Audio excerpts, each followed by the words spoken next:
All right, ladies, so we're going to begin talking about one of my favorite topics. Is about children. It's our generation, it's our future. For those of you who don't have kids, Alisa, you're a daughter, you're a child. So you will be reflecting a lot about you reflecting on yourself and on your parents. And you're gonna get a lot out of it as well. So, with that said, I have a question for you. What do you think our children need the most? Love. Absolutely. Absolutely. But at the same time, we need to give them, besides love, what our children need is our education, this moral, spiritual education, which gives them the core values, what they will be standing on. Without those core values, which is again spiritual values, they will be very, very wobbly. Like, is there such a word? They're not going to be stable. They will be confused and lost. They'll be thinking and chasing only the superficial happiness that lasts very short. For example, playing the video games, watching a movie, buying a toy. But these are superficial happiness. There's no core values that gonna, if there's no core values, they're not gonna know who they are. What is their gift? What can they really bring to humanity and society? Who are they as a son, as a daughter, later as a mother, as a father, as a husband, as a wife, as a grandmother, as a grandfather? They will be very wobbly. They will not know what is my duty and what is my meaning in life. And it is our duty to give this education to them. And for that, I would like for you, if you have a note, to write a true meaning of a certain words that we're going to go over. Because in a society, those meaning of words are very washed off. Like, for example, the way we were speaking 100 years ago, the way our language sounded 100 years ago, and the way it sounds now, it's completely different. We lost a lot of words. And this is, I'm sure, in English, and for sure it is in my native tongue, Russian and Azerbaijani. And I'm sure the same thing happening in English, where we used to say, how do you do? Now we say, what's up, right? Or people would say, how do? You would say, I'm well, I'm good. Now, okay, yeah. And with that, we're losing the language and the meaning. And the same thing happened in the fundamental words and the meaning of a mother, father, daughter, son, and etc. And that's why I would like for you to write down, to get in tune, and to get really fundamental knowledge, what it is, the spiritual meaning, for example, of a woman. Who wants to guess? What is the spiritual meaning of a word woman? I guess, I don't want to cut anybody off, but I was just going to say like creator or something like that, like someone who like creates and brings life. Beautiful. And you can write it down. You're very close. The energy of the beginning of life. This is the meaning of a woman. The energy of the beginning of life. I'm getting the goosebumps. If we're treating a woman as the energy of the creation of life versus a woman how is perceived now in the world, is completely two different things. Or what does it mean, the word diva? Who wants to guess? I know it has some negative connotations, but I like to think of a diva as someone who's like confident and whatever. I don't know. But maybe you're not into divas, but I don't know. But do you? I don't know. Someone who has like a high sense of self-esteem, I think. But do you see how modern society We've made such a negative connotation and shift because the meaning of diva is giving life. It's like Eva. Or the meaning of mother, creating, creation. How can someone treat a mother badly if they know the true meaning of a mother who is creating the creation? Wife, the meaning of wife, giving a beginning of life, giving a beginning of life, and desired. Desired by who? If she is a wife, by husband. Do you see how fundamentally it is important for us to break it down, the meaning? Because without this meaning, we will not treat our children and ourselves with the dignity and respect. Daughter, the meaning of a daughter, very Tao. Tao is the meaning of creator. Very Tao. So you are daughters. Some of you are not mothers. Very Tao. Very creator. All right, grandmother. Creating the future of being. Creating the future of being. Meaning she's not just responsible for her daughter, but she's also responsible for grandkids and passing the knowledge to grandchildren. So she's creating the future of being. Are you curious to know what is the meaning of a man? Man, the energy of wisdom. Do we treat man as the energy of wisdom? We don't. We're taking right now as if, for the majority of part, if we're looking at men, we're thinking of them as weak, as narcissist, as greedy, as something is really fundamentally wrong with them. And if we're looking at them, we're actually disrespecting Creator himself. Because the meaning of a man is the energy of wisdom. And we gotta let this knowledge, spiritual knowledge, deepen our heart. Everything else is just the agenda of the modern society that is trying to not educate us, but to break the fundamental knowledge of who we truly are. Husband, life of wisdom. They get the life of wisdom. That's who the husband is. And we gotta learn to listen to them as the life of wisdom. Father, creation and the image of Creator himself. Do you get that? How deep, fundamentally deep. Son, the core of life. The core of life. The reason why I'm sharing this is we gotta start changing the way we're perceiving ourselves, our daughters, our sons, our husbands, our men, our grandmothers, and our mothers.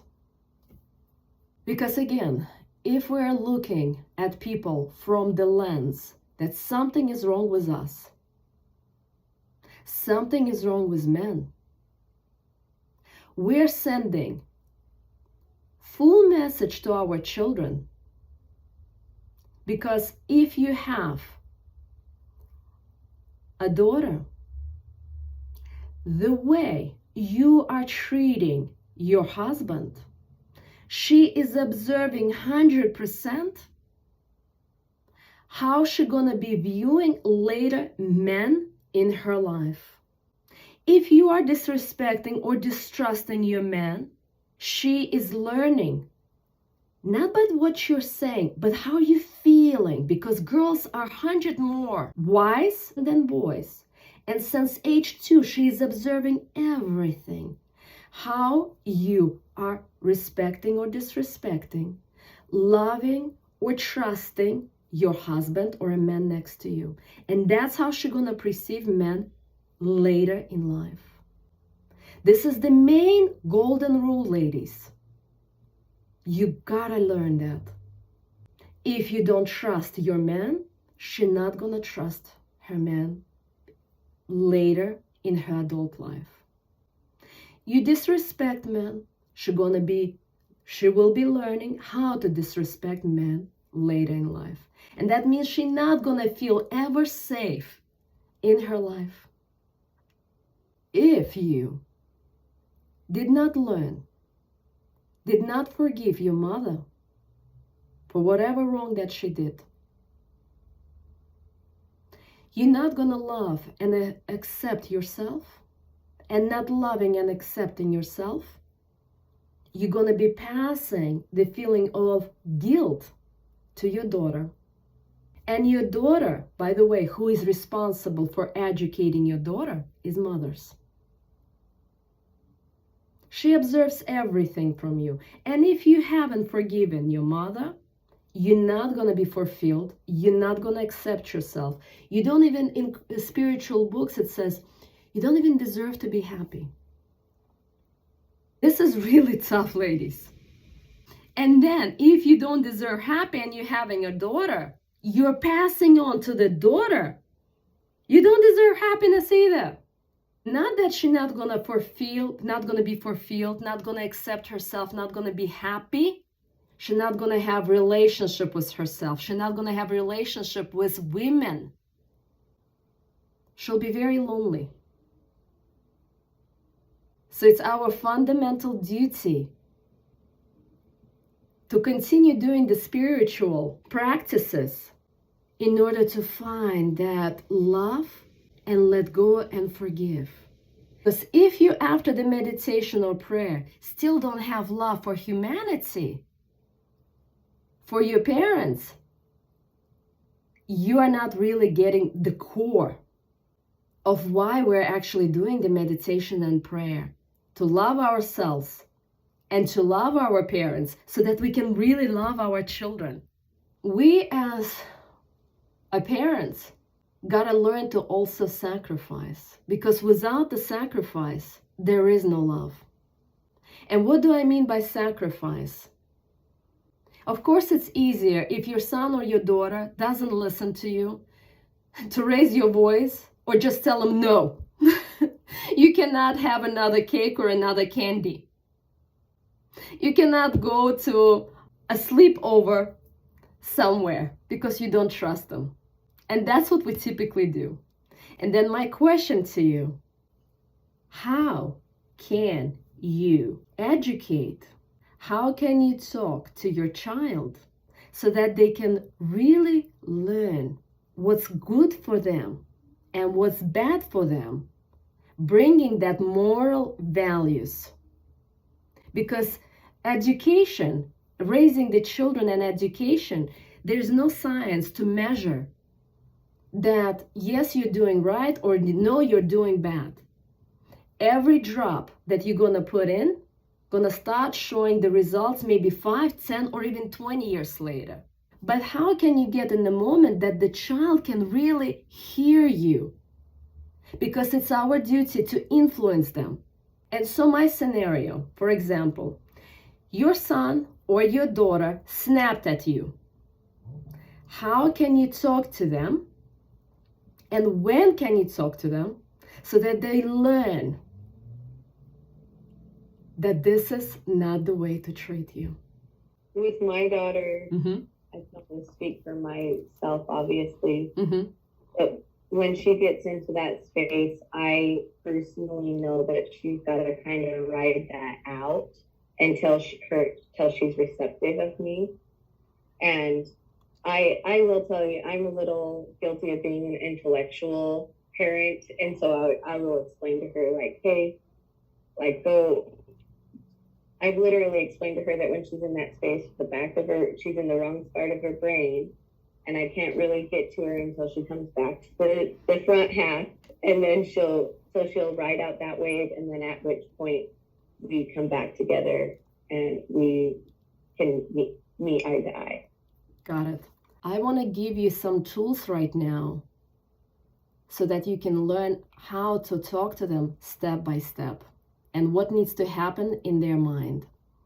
During the breakdown, and which is great, Samantha, that you are using your intellectual part of you to explain, because that is necessary.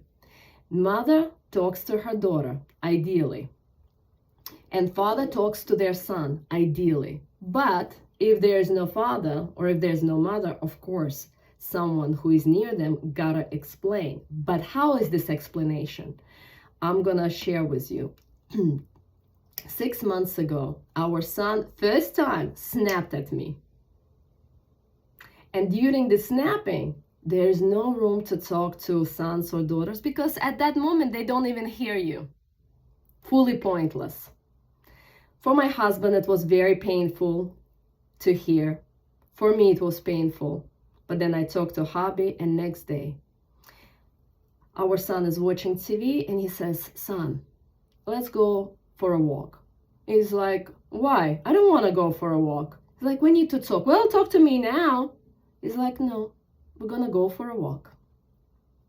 Alec really got that father is very serious. He got dressed. They went for a walk. And Alec is asking, "Dad, so talk to me now." He's like, no, we're still walking. When we're gonna get there, I'll talk to you." So they walked for 25 minutes in silence. During this time, it felt very uncomfortable for our son to be in the silence. What do you think happens during the silence?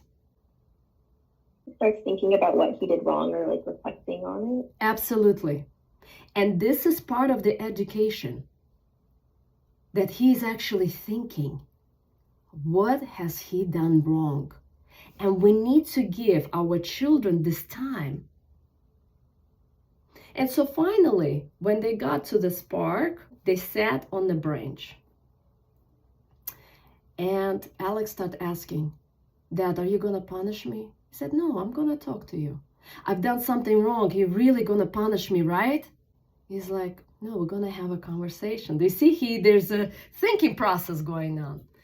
And he started to say, "Son, you got to the point right now where you are now pretty mature for your age. You're turning 10.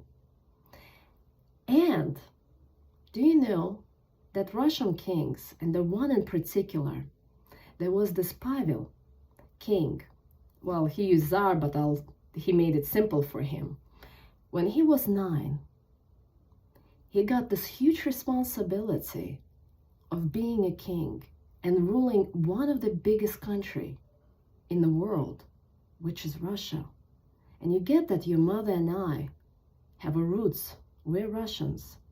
And so this king, your age, like you, who was just turning 10, had to make sure that all of these servants were taken care of. The kingdom, his castle, everybody who lived there, meaning his mother, his father, and just got poisoned. And he had to make sure that all of the people around his kingdom had to be fed and had jobs and had to survive. And do you get how tough it is for a 9-year-old to take that huge responsibility?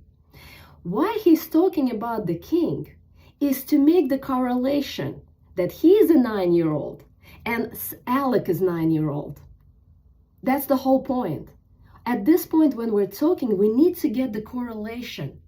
Who was at that age that were doing the really wise and intelligent decisions, so that they can compare themselves that, oh, I'm also that age and I had to learn responsibility. That's the whole point of the conversation. And then he continues and says, "Do you understand that when I met your mother and when I proposed to her, I gave your mom a word that not me and that not anyone in her life will ever hurt her. And now I'm struggling and I need your advice. You see, is I love you, Mom, but I also love you. And what can I do? Because yesterday, my wife, whom I gave my word that will never get hurt, got hurt by my dear son that I love very much. And that means I'm breaking my word. What can I do? And Alec got silenced. And he said, Dad, punish me. And he said, I'm not gonna punish you. But I don't know what to do. Help me. Give me an advice. Alec got silenced. And 2 minutes later he said, okay, Dad, I understand. I'm gonna punish myself. And Dad said, and how do you want to punish yourself? He said, I'm not gonna be on iPad for a whole week because yesterday I lied. I was not on iPad for an hour and a half like you asked me. I was there for 2 hours and 15 minutes. And when I'm too much on iPad, I get really edgy. And that's why I snapped at Mom. And now I'm not gonna be on iPad for a whole week. And Dad said, okay. He said, that's gonna solve a problem for this time. But I would like to ask you, you see, we have Amrita's mom, who is not doing well in her health. My mom, who is your grandma, who is not doing in her health well right now. And we're having a cat and a dog and a fish and all of the trees and plants that Mom is taking care of. We have a lot of responsibilities. And I am, as only man, is taking care of everything. And the reason why I was talking about this Russian king is because at age 9, before turning 10, he took responsibility of being a man. And may I ask you to step up and to be a man, a second man in our family, so I don't feel alone of taking care of 3 grandmas, grandfather, your mom, the cat, the dog, and the fish, and all of the trees, and being responsible for all of it alone. Alex sat silently in 3 minutes. And then he looked at Dad and he said, I get it, Dad. That is so tough for you. I will. And in that moment, when Alec came back from that walk, I saw a shift in his eyes. I felt like this is a now mature boy who's now stepped up. And he chose to be a young man and not just a kid who is just running around and not even thinking about parents. Because we all in our social media and psychology, we're only talking about how to raise kids and how to be a good parents. But we need to also educate our kids, their duty, how to care about parents, how to think about and care about grandparents and their pets. Because with that care, because the meaning of care in spirituality means that it's equal to goodness, meaning it's equal spirituality, it equals God. And without this care, they're just running around, not even learning what it is to really care and love. But majority of time we want to snap easily and say, no son, no daughter, you cannot do this. And in that we're not giving them the core values. Because taking care of and loving Mom, and we learn that mother is creating creation, they will not learn to respect themselves if they don't know how to respect and care for Mom and Dad. Because even though I was giving example of Vladimir talking to our son, if I had a daughter, I would be sitting and talking to her. And sometimes I do have a conversation with our son, which I'm going to mention that. But those core education, ideally, we got to leave to our husbands if we have sons. If you have daughter, you got to learn to talk to her in this manner. Because in this conversation, you're really putting in the deep seed of what it is to be a son. What it is to care and respect your mother and taking on being a man. So who wants to share? What is there for you? It's a little emotional, honestly. That is a beautiful story. Yeah. Again, if we're not teaching our kids by example, by having this deep and meaningful conversation, how do they know? How do they know how to love, how respect? I want to share with you also. 2 years ago, we end up in downtown Atlanta, and Alex, he wanted the kitten for the longest time. And so he sees a cat that is meowing and hungry and thirsty and skinny. So we fed her, she's skinny, and he begged us to take this cat home. So I gave in. We took this cat. We cleaned her, we fed her. He's going to bed, and this cat is meowing like crazy. And of course, I'm starting to pay attention. She has nipples everywhere. So I'm really quickly realizing that she's probably having kittens. And that's why she's going ballistic. In the morning, I'm talking to Alec. I said, Alec, honey, we gotta return this cat back and we gotta drive her to downtown. He's like, no. I said, listen, she has kittens. She did not let us sleep all night. We have to take her. He did not allow us to take the cat back. I said, okay, no problem. But you're gonna sleep with this cat tonight, alone in your room. So the night kicks in. The cat starts meowing all night. And at 5 o'clock in the morning, he comes to us and says, Mom, why is the cat all night is meowing and jumping at me and biting me and scratching me? I said, honey, what is the cat trying to tell her? He's saying that she's not happy. I said, are you ready to take her back? He said, yes. At 6:30 o'clock in the morning, we're driving 1.5 hours back to downtown.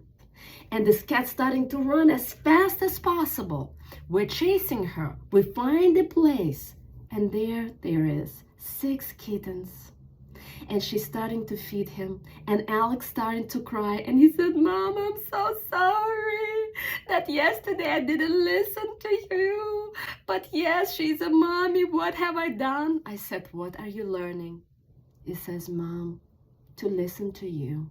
That sometimes, even though I want the cat, I need to listen what's good for the cat, and you want the best, not just for me, but for the cat also. And this was such a great example for him. Of course, ideally would be to say, no, Alec, we're taking the cat back right now. But I had to let him experience and to have this compassion for the cat and for him to learn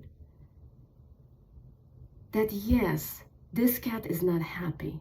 And yes, he needs to learn that he makes mistakes by being sometimes selfish as a kid. I want it now and I want it like that. And this is experience we're planting again in the seeds of our children. We used to drive to downtown. We'll find homeless people and we'll buy the food and we'll feed the homeless people. But Alec one time says, Mom, I really want to go home. I want to watch my cartoon and play with my friend. Let's just give him money. I don't want to give him food because it takes time to go get the food and then feed the homeless. And I wanted him to learn and not tell him why, so that he will really fully understand. I said, okay, I'll do it as you say, but you will see what happens. So we're giving the homeless person $20. This homeless person finds the closest store, goes, buys the alcohol, comes out and start drinking wine. And I say, Alec, do you see how he spent? He now has 3 bottles of wine, and you see how he's sharing it with the other friends who are homeless? I say, now, do you know what alcohol means? He says, no. I say, that means this person, instead of eating the food and being full, he's now gonna be drunk. Do you know what drunk means? He's like, no. It means he will not understand whether he's doing the good or bad things. He might be drunk passing the street because they don't know how to walk like you and I. And now let's observe, and we're sitting in the car and we're observing. And a few hours later, this person starting to laugh really loud, talk very loud. Do you see how he start acting strangely? He's like, yeah, Mom. I said, that's what we did. Instead of feeding him and feeding other homeless people, we now made him drunk. And when we're making drunk, we're not making our Creator happy. From that moment on, afterwards, we were buying the food, preparing the food, and driving to downtown, and the smile was going from under the bridge from one homeless person to another, giving them 2 hands the food himself. We need to allow them to experience what the good, the bad, and the ugly is, so they can learn themselves. And also children have such a thing as I want, and I want it now. Especially some of them at the age, they usually go there through 3, and then again at around 6 and 7 or 8, then again at the teenage years between 10 and 13, and then the same thing happens again at 15, 16, and 17-year-old, where you can hardly control them. You cannot control because they're like, no, it has to be this way. I want it this way. And they have no reason during this time. And what I'm really, really grateful is my mother had a very wise friend. And my mother and I would go head to head, especially while I was a teenager. I was growing up in Azerbaijan, Baku. And in Azerbaijan, Baku, reputation of a girl is everything. Now we're taking things lightly in the West, thinking sleeping around and being with boys is not such a bad thing. But really, deep in our heart, it's a huge thing even in the West. It's just very suppressed. Because once a girl starts sleeping around with boys, with each failure, she loses her purity, which it was 100% after 3 boys who slept with her, did not commit to her, broke her heart, but took her body without commitment. It's now, let's say hypothetically, her purity is now at 60% or 50%. We're just throwing the numbers out there. And so my mother, because she was lacking the education, she was just using the fear tactics. If you're not going to come back at 10 p.m. as a 16-year-old teenager, right? I will take you to gynecologist to check if you're still virgin. And of course, this fear created disgust and mistrust towards my mom. But thanks to Creator, she had a very wise friend.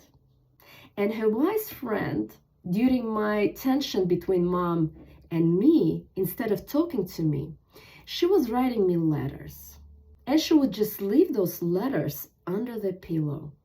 And believe it or not, she helped to shape a lot of my moral values of what's good and what's bad. Because her tactics, my mom's tactics that don't sleep around with boys, if not her friend, I would not know better. I would still sleep because I was interested. I was curious about boys, and the hormones is out of control, obviously. And her friend was writing me letters. And this is how she wrote. She was saying, Alisa, I know that at age 16, you're very beautiful, you're very popular, you're going to dance schools, every boy outside is screaming your name. Obviously, they want to date you, but honestly, they don't really want to date you. I'll say something that might not feel good and not feel right for you right now. That boys at this age, all they want is to get in your pants. And the moment they'll get in your pants, do you know what they do? They actually brag about it. They talk to other boys, and then other boys bragging to other boys and other girls and all friends. And then everybody, as soon as you lose your virginity, gonna laugh and talk about you. This happened to me. And when I lost my virginity, it was even worse than now. I was walking on the street. But when I was walking on the street, before I lost my virginity, I was walking with my nose up, with my chin up, feeling very proud because I had something very sacred that was mine, that belonged to me. But I thought I fell in love with a boy. I slept with him, and he just talked about it to all our street, to other boys and other neighbors. And after that, nobody was saying hello to me. Everybody was talking behind my back, and I felt it. I was ashamed and I was embarrassed. And let me tell you, it's your choice, it's your life. Your mom obviously won't be able to control every step of your way. And if you choose to sleep with a boy, it's your choice. But I just want I want to prevent you from happening to what happened to me. I read this letter and I felt her deep love and her care towards me. Just from this letter. And in that moment, I made a decision. No matter how much I'm gonna like the boys, I'm not gonna sleep with them. This just one letter shaped my whole core of how my teenage years gone. Yeah, I came to United States and I lost my virginity to the boy here because here it was not such a big thing. But especially if I would have lost my virginity in Azerbaijan, it would have been the worst thing to a girl, being this ashamed and this embarrassed. And forget about ever getting married. And now, whenever I wanted to talk to Alec and I see that he's not hearing me, I wait, and next day, either I have a conversation to him or I write him letters. And sometimes when I don't write to him letters, he says, "Mom, you haven't wrote me a letter in 2 months. I miss it." And I get tears in my eyes because if not my mom's friend, I wouldn't know. Because words sometimes disappear and people don't remember them, or they change the meaning in their head. But the letters, he collects my letters and he can read them again and again. And I just write a letter and I put it under his pillow. And this is something that he can think about. And then he comes back 2-3 days later and he says, "Mom, I got." Because if I'm telling him in person, he just refuses to hear me. But when I write him a letter, breaking it down gently with love and care, he somehow gets it. Because it takes time to really think about each word that you're putting in the letter. But when we're talking sometimes, we, especially as moms and women, we're very, very emotional. But during this moral values and education that we want to pass to them, we have to use our rationale and not our emotions especially if you're talking to a son. And in your case, Samantha, your daughter, she needs to get that you really love and care her. And that's what I mean. Behind the love, it's a sacrifice. Yes, I don't sleep when he snapped at me 3 months ago and I have to talk to Vladimir. I sacrifice because easily it would be said, go tell our son, do not talk to a mother like that. But will that bring a result? Absolutely not. And I remember once I was in my girlfriend's house and she has a daughter and her daughter misbehaves. Then she complains about it. And her mother went to a store and I was sitting with her daughter and they have a tank of fish. We were observing how the fish were giving the birth to those little dots, obviously the babies. And the baby dot, which is the fish, right? Baby fish, had to swim away and hide in the plants. If she didn't hide, do you know what was happening? The mother fish was eating her babies. Do you get it? And her daughter was looking at me and says, what is she doing? Why is the fish mom eating her babies? And I looked at her and I said, Melanie, you see, sometimes we'll look at our moms as, yeah, they are stressed, they're angry, they tell us what you don't like to hear, what we don't want to hear. But do you know that in many countries, moms don't choose to even have daughters. They're giving them away. And do you see the fish in front of us? She's eating the baby fish, her own babies. But my mom chose to keep me and raise me. Your mom chose to keep you and to raise you. And yes, your parents are not living together. And yes, your father hardly spends time with you. But look at how much mom is giving you everything that she can. Yes, she goes to work. Yes, she sends you to school that you don't like. But she chose to keep you and to raise you. And that's the biggest gift. And she looked at me, she's like, yes, my mom did not eat me. It was adorable, but was a big shift in her eyes. Because in that moment, all before that, she was only seeing a bad thing in her mother.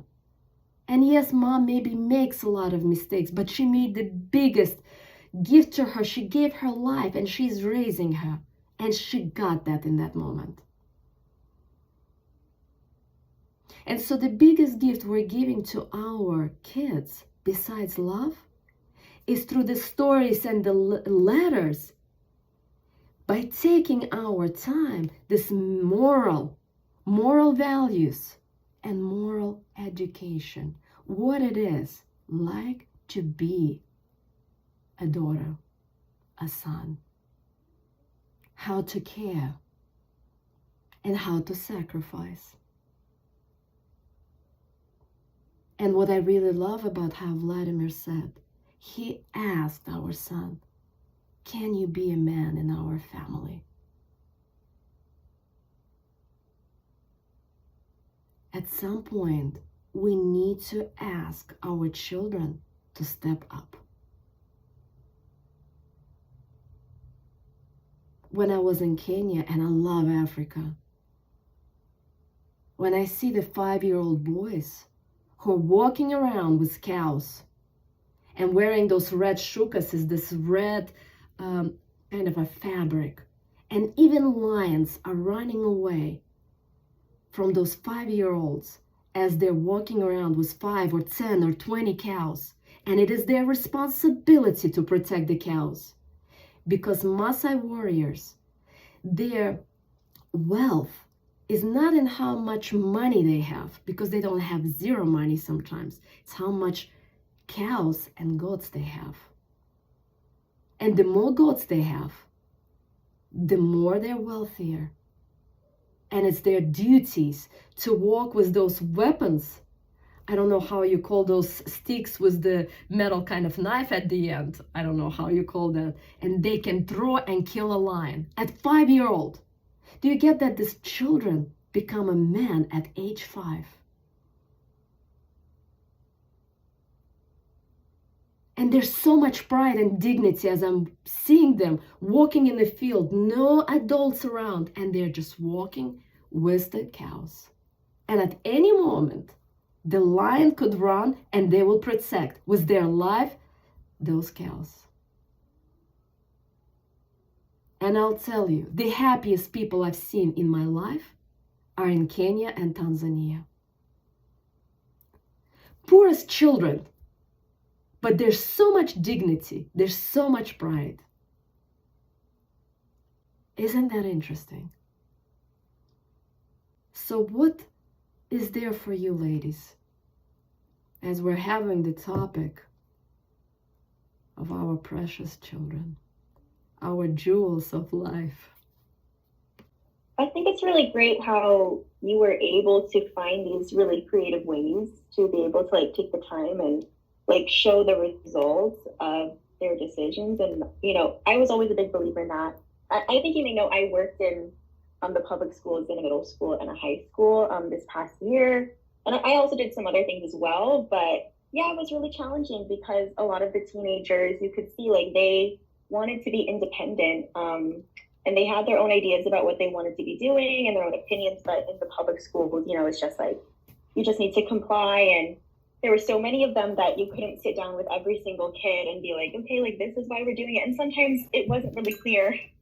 As you start sharing, you're saying, of course, we cannot talk like that to all of the children because there's so many of them. Now, the true education in public schools or private sector or at home really depends on how much the teacher or the parent is committed to children or a child in particular. Imagine that if you are a teacher and you have 1 or 2 students that are misbehaving, you can continue saying no, no, no, and that's what teacher does in private school that Alec is going to.